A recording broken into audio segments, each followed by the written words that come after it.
Hello दोस्तों, कैसे हो आप सभी। तो आशा करती हूँ आप सभी बहुत अच्छे होंगे। मैं भी ठीक हूँ फ्रेंड्स। तो मैं निशा आप सभी का वेलकम करती हूँ अपने एक और न्यू ब्लॉग में। तो फ्रेंड्स, आज का वीडियो बहुत ही ज़्यादा यूज़फुल होने वाला है हम हाउसवाइफ बहनों के लिए, जो घर में रहती हैं, घर के काम धाम संभालती हैं। और एक बहन, दो बहनों का कमेंट्स का रिप्लाई भी है। उन्होंने मुझसे पूछा था कि आप मायके क्यों नहीं जाती हैं, क्योंकि मैंने पिछले ब्लॉग में बोला था कि मैं मायके नहीं जाती हूँ। तो इसलिए उन्होंने क्वेश्चन किया था। वैसे तो हमारे जो पुराने व्यूवर्स हैं उन सभी को अच्छे से मालूम है, लेकिन जो हमारी नई नई बहनें हमसे जुड़ी हैं ना, उनको नहीं पता है। तो हम इस ब्लॉग में आगे उनको ये भी बताएंगे उसका रीज़न कि हम क्यों नहीं जाते हैं और कितने दिनों से नहीं जाते हैं। तो फ्रेंड्स, वीडियो में आप लोग बने रहिएगा। तो चलिए अभी आप वीडियो को स्टार्ट करते हैं। तो फ्रेंड्स, यहाँ पर मैं कपड़े धुल रही हूँ और कपड़े धुलने के बाद फिर मैं नहाई थी। नहाने के बाद फिर जो है, मैं एक बहन आई थी। बहन क्या थी समझ लीजिए, हमारी चाचा की बहू हैं, तो दोस्त जैसा व्यवहार है हम दोनों लोगों का। तो वो आई थी, तो उन्होंने मतलब उनको ब्लाउज़ कटिंग करना नहीं आ रहा था। तो मतलब बहुत पहले उन्होंने सीखा था थोड़ा बहुत, तो वो अपने बना लेती थी, लेकिन काफ़ी साल से नहीं काम कर रही हैं, तो वो भूल गई थी। तो मेरे पास आई थी, तो बोली थी मेरा कटिंग कर दो, तो मैं अपना खुद ही सिल लूँगी यहीं पर। तो अभी उनके पास मशीन भी नहीं है, तो उन्होंने बोला था यहीं पर कटिंग करके बता दो, मैं ताकि सीख भी जाऊँगी, फिर यहीं पे सिल भी लूँगी। तो मैंने कहा ठीक है, तो फिर मैं उन्हीं का काम कर रही थी। तो फ्रेंड्स, ऐसे ही हमारी जो हाउसवाइफ बहनें हैं ना, जो घर में रहती हैं, कुछ करती नहीं हैं, तो उन सभी के लिए ये वीडियो है कि कभी ना कभी से आपको ना एक शुरुआत करनी ही पड़ेगी। अगर आप शुरुआत नहीं करेंगी ना, तो हमेशा आपको रोना ही रोना है और उसके आगे कुछ नहीं, क्योंकि रोना ही है। अगर आप कुछ करेंगी नहीं तो रोना ही पड़ेगा। तो इसलिए आप भी ना एक छोटी सी शुरुआत कर लीजिए आत्मनिर्भर बनने के लिए। एक कदम तो बढ़ाइए, उसके बाद सफलता ज़रूर आपके कदमों में आएगी। तो इस तरह से इन्होंने भी सोचा कि चलो क्यों ना हम जो है, अब कम से कम कुछ नहीं कर सकते तो हम अपना ब्लाउज तो खुद सिल ही सकते हैं। तो पहले ये मेरे से ब्लाउज सिलवाया करती थी, तो पैसे जैसे हम सोचते हैं कभी कभी ना, जैसे हमारे पास इनकम कम होती है, तो हम यही सोचते हैं कि कम से कम हम सिलाई थोड़ी ही सीख लें, ताकि हमको ना दूसरों से सिलवाना ना पड़े, उनको पैसे ना देना पड़े। ऐसे ही हम हाउसवाइफ बहनों के पास पैसे की कितनी प्रॉब्लम होती है, तो क्यों ना हम सिलाई सीख लें, कम से कम वो पैसे तो हम बचा सके जो हम दूसरों को देते हैं। तो हमारी बहन ने भी एक नई शुरुआत कर दी है। तो उन्होंने सोचा कि चलो क्यों ना हम भी थोड़ा बहुत सीख ही लेते हैं, ताकि हमारा जो है थोड़ा पैसे का बचत हो जाएगा, और हो सकता है आगे हम अच्छा सिलाई करना सीख जाएं तो हम दूसरों के भी सिल सकते हैं। तो फिलहाल कोई भी हो, नया होता है, सीखने की जब भी कोशिश करता है, तो वही यही सोचता है कि कम से कम मैं अपना तो सिल लूँगी, जो मैं सिलाई के पैसे देती हूँ उसकी बचत तो कर ही लूँगी। तो सभी लोग ऐसा ही स्टार्टिंग में सोचते हैं, लेकिन जब उन्हें बहुत अच्छे से आने लगता है ना, तो वो फिर उससे पैसे भी कमाने लगते हैं, और ये बहुत अच्छी बात है। हर हाउसवाइफ को आत्मनिर्भर बनना ही चाहिए, क्योंकि आत्मनिर्भर बने बिना ना ना कोई सफलता है, ना कोई इज्जत है, ना कोई वैल्यू है। तो इसलिए हमें ना इज्जत और वैल्यू के साथ जीना है ना, तो आत्मनिर्भर तो बनना ही पड़ेगा। तो फ्रेंड्स, वही मैं यहाँ पर इनको कटिंग करके बता रही थी। तो इन्होंने बोला था मुझे बता दो, मैं काटूंगी। तो मैं कहा ठीक है। तो थोड़ा से बोला कि थोड़ा से काट दो, उसके बाद मैं निशान लगाऊंगी। तो फिर मैं वही इनको बता के थोड़ा से काटी थी, फिर उसके बाद इनको दे दिया था निशान लगाने के लिए, क्योंकि खुद जब करेंगी तभी तो आएगा ना। अगर करके दे देंगे तो फिर समझ में नहीं आएगा। इससे अच्छा खुद जब करेंगी ना, तो जल्दी समझ में आ जाएगा। तो वही फ्रेंड्स, ये अपना काटने लगी थी। तो फिर मेरे को ना खाना बनाना था, क्योंकि सुबह मैं थोड़ा से बनाई थी तो खाना ख़त्म हो गया था। तो मेरे को कद्दू की भुजिया बनानी थी, तो मैं वेट कर रही थी कि कद्दू किससे कटवाऊँ, क्योंकि हमारे गांव में माना जाता है ना, लेडीज़ लोग कद्दू को भाग नहीं करते अलग अलग, तो किसी जेंट्स से दो भाग करवा लेते हैं, फिर उसको काटते हैं। तो क्या आप लोगों के यहाँ भी ऐसा माना जाता है? कमेंट्स ज़रूर कीजिएगा। तो वही मैं किसी का वेट कर रही थी, तो कोई आया तो मैं उनसे कद्दू ये कटवाई थी, दो भाग में करवाई। फिर उसके बाद मैंने इसको काटा, और उसके बाद मैंने कद्दू की भुजिया बनाई थी। तो हमारे घर में मुझे ये केवल कद्दू की भुजिया पसंद है, बाकी लोगों को नहीं पसंद है, बट मुझे अच्छी लगती है तो मैं बना लेती हूँ। और जिनको नहीं भी पसंद है वो भी रोटी के साथ खा लेते हैं थोड़ा बहुत।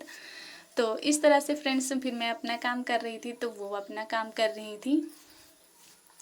तो चलिए फ्रेंड्स, खाने में ना फ्रेंड्स मैं सारा कुछ खा ही लेती हूँ, ऐसी कोई चीज़ नहीं है जो मुझे नहीं पसंद है। मैं शुद्ध शाकाहारी हूँ, तो जितने भी वेजिटेबल्स होते हैं मैं सब खा लेती हूँ। मतलब कि ऐसा नहीं है कि कोई चीज़ बन गई तो मुझे नहीं पसंद, नहीं खाऊंगी, तो ऐसा कुछ नहीं होता, मैं खा लेती हूँ। तो चलिए फ्रेंड्स, मैं आप लोगों के साथ शेयर करती हूँ कि मैं मायके क्यों नहीं जाती हूँ। जो हमारी नई नई बहनें हमसे जुड़ी हैं ना, उनको भी तो मालूम होना ही चाहिए ना हमारे बारे में, इसलिए उन्होंने क्वेश्चन भी किया था। तो मेरी गायत्री बहन है और प्रियंका सिस्टर हैं, उन्होंने पूछा था मैं मायके नहीं जाती क्यों। तो सिस्टर मैं आपको बता दूं, मैंने ना 20 साल हो गए हैं लगभग। अब की जो जनवरी आएगी ना, उसमें 20 साल पूरा हो जाएगा, अभी हुआ नहीं है। तो मैंने लव मैरिज की थी अपनी मर्जी से, तो माँ बाप के खिलाफ जाके। तो इसलिए जब से मैंने लव मैरिज की है ना, तब से मम्मी पापा या मायके से कह लीजिए कोई रिश्ता नहीं रह गया है हमारा, सब कुछ ख़त्म हो गया है वहाँ से। तो मैं यहाँ ही ससुराल में ही हूँ, तो मैं बिल्कुल ही अकेली हूँ, कोई भी नहीं है। तो इस तरह से ना कोई भी नहीं है जिससे कि मैं अपना दुख सुख शेयर कर सकूं। तो जो कुछ भी होता है मैं अकेली ही झेलती हूँ, किसी से कहने की मुझे ज़रूरत नहीं पड़ती, क्योंकि कोई है ही नहीं कहने वाला। अक्सर लड़कियां क्या होता है, अपना सुख दुख ज़्यादा अपने माँ बाप से या मायके में जाके शेयर करती हैं, तो वो ऑप्शन भी मैंने ख़त्म कर दिया है। तो कुछ भी नहीं है, तो मैं इसलिए ना यहाँ पर बिल्कुल भी अकेली हूँ और अकेली ही लड़ रही हूँ सारी मुसीबतों परेशानियों से। तो सब कुछ जब सर पे पड़ता है तो सब कुछ आ ही जाता है संभालना, वरना मुझे भी कहाँ आता था कुछ भी संभालना। लेकिन अभी जो है इतने स्ट्रांग हो गए हैं, इतना कुछ हो चुका है मेरे साथ कि उसको ना बहुत ज़्यादा मैं स्ट्रांग समझने लगी हूँ खुद को, तो अब मैं कर लेती हूँ।